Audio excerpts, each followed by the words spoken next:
यावर्षी निर्जला एकादशीला ह्या राशींचे भाग्य उजळणार.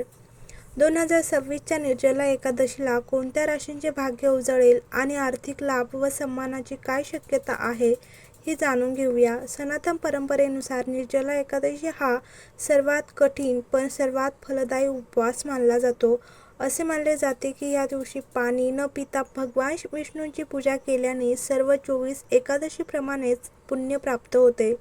2026च्या निर्जला एकादशीला एक विशेष ज्योतिषीय योग तयार होत आहे.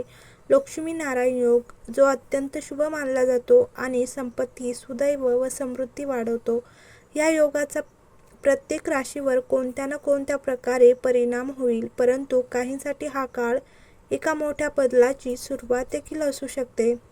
लक्ष्मी-नारायण योग विशेष का मानला जातो?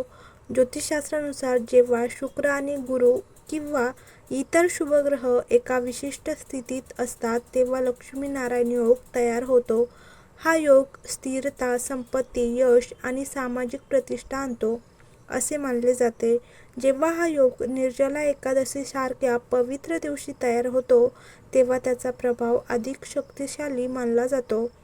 या दिवशी पूजा करणे, उपवास करणे आणि दान करणे यामुळे जीवनात सकारात्मक ऊर्जा वाढते आणि रखडलेल्या प्रकल्पांना गती मिळण्यास मदत होते. तर मिथुन रास. तर हा काळ मिथुन राशीसाठी प्रगतीची चिन्हे घेऊन येऊ शकतो.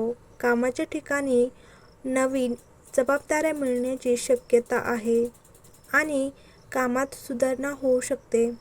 व्यावसायिकांनाही फायदेशीर संधी मिळू शकतात. दीर्घकाळ प्रलंबित असलेले प्रकल्प आता पुढे सरकू शकतात, ज्यामुळे मानसिक दिलासा मिळेल. तसेच पुढची रास आहे सिंह रास. सिंह राशीच्या लोकांसाठी हा काळ आत्मविश्वास वाढवणारा असू शकतो. करिअरमध्ये एक मोठी संधी निर्माण होऊ शकते आणि कठोर परिश्रमाचे सकारात्मक फळ मिळू शकते. कुटुंबाचा पाठिंबा मिळेल आणि सामाजिक सन्मान वाढण्याची शक्यता आहेत. तर गुंतवणूक आणि प्रकल्पांमधूनही फायदा मिळू शकतो. पुढची रास आहे धनु रास. हा काळ धनु राशीसाठी आर्थिक सामर्थ्याचे संकेत देऊ शकतो. उत्पन्नाचे नवीन स्रोत निर्माण होऊ शकतात आणि व्यवसायाचा विस्तार शक्य आहे. विद्यार्थ्यांना आणि स्पर्धा परीक्षांची तयारी करणाऱ्यांनाही चांगले परिणाम मिळण्याची शक्यता आहे. तसेच कौटुंबिक जीवनात शांतता आणि संतुलन नांदू शकते. निर्जला एकादशीला काय करावे? या पवित्र दिवशी भगवान विष्णू आणि देवी लक्ष्मी यांची धार्मिक पूजा करणे अत्यंत शुभ मानले जाते.